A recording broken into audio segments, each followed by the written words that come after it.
Request చేస్తున్నాం. Media స్వాగతం, విచ్చేసిన అతిథులందరికీ స్వాగతం. గదాధారి హనుమాన్ టైటిల్ చాలా పాజిటివ్గా ఉంది. పర్టికులర్లీ గదని ధరించినటువంటి హనుమంతుడు అంటే సర్వశక్తిమంతుడని నేను గట్టిగా నమ్ముతాను. ఆ టైటిల్లోనే ఎంతో గొప్ప స్ట్రెంత్ ఉంది. ఇటువంటి టైటిల్ని ఎంచుకున్నందుకు ముఖ్యంగా బసవరాజు గారిని, రేణుక గారిని, ప్రొడ్యూసర్స్ని గ్రేట్లీ అప్రిషియేట్ చేస్తున్నాను. అండ్ దర్శకులు రోహిత్ని, అంటే చాలా టేస్ట్ఫుల్గా వీళ్ళు ఇటువంటి కాన్సెప్ట్ తీసుకున్నారని నాకు అనిపిస్తుంది. అలాగే రవి కిరణ్తో ఇప్పటిదాకా మాట్లాడుతుంటే పాయింట్ ఏంటన్నది బ్రీఫ్గా చెప్పాడు, బాగుంది. క్లైమాక్స్ గురించి చాలా స్పెషల్గా మెన్షన్ చేశాడు. సో ఇటువంటిది ఏదైతే ఒక డివినిటీని మనం ఆ పవర్ని తీసుకుని ఒక సామాన్యుడు కనుక ఎదుగుతున్నట్టు సినిమాలో చూపిస్తే ఖచ్చితంగా ఆడుతున్నాయి. రీసెంట్గా మనం చూసిన హనుమాన్ లాంటి సినిమా అవ్వచ్చు, లేకపోతే ఇప్పుడు గదాధారి హనుమాన్ కావచ్చు. మీరు నేరేటివ్ స్టైల్ కనుక బాగుండి పాయింట్ బాగుంటే ఖచ్చితంగా ఎంజాయ్ చేస్తున్నారు. సినిమా సైజ్ ఏంటి, వీళ్ళు కొత్త వాళ్ళ లేకపోతే 10 సినిమాలు చేసిన హీరోని ఇవన్నీ చూడరు.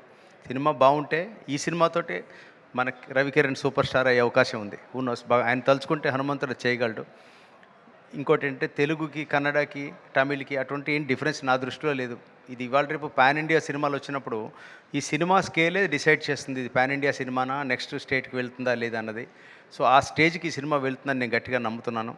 ఈ టీంని ముందు గ్రేట్లీ అప్రిషియేట్ చేస్తున్నాను ఇటువంటి సబ్జెక్ట్ ఎంచుకున్నందుకు. And all the best entire team of Gadadhari Hanuman. మీరు బ్లాక్ బస్టర్ కొట్టాలి, గట్టిగా ప్రమోట్ చేయండి. సాయి సతీష్ లాంటి పిఆర్ఓ మీకున్నాడు, ఇంకేంటి.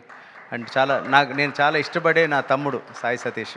నేను పిఆర్ఓలు వీళ్ళందరూ కూడా, మీడియా వాళ్ళందరూ కూడా నా ఫ్యామిలీ లాంటి వాళ్ళు. వాళ్ళ సపోర్ట్ లేనిదే ఏ సినిమా కూడా ప్రజల దాకా వెళ్ళదు. ఇండస్ట్రీకి సపోర్ట్ చేస్తున్నది మీడియా స్ట్రాంగ్గా, వాళ్ళ సపోర్ట్ చాలా అవసరం మనకి. సో వాళ్ళ కనుసన్నల్లో ముందుకెళ్తే ఖచ్చితంగా బాగుంటుంది. అలాగే గ్రేట్లీ అప్రిషియేట్ మన డైనమిక్ యాంకర్ శ్రవంతి గారు. She is always amazing. తను చాలా ఎనర్జెటిక్, చక్కగా టైమ్లీ మాట్లాడతారు ఆవిడ. So nice of her. And ఈ టీం అందరికీ once again hearty congrats in advance. Great luck ahead. All the best. Thank you sir, thank you so much.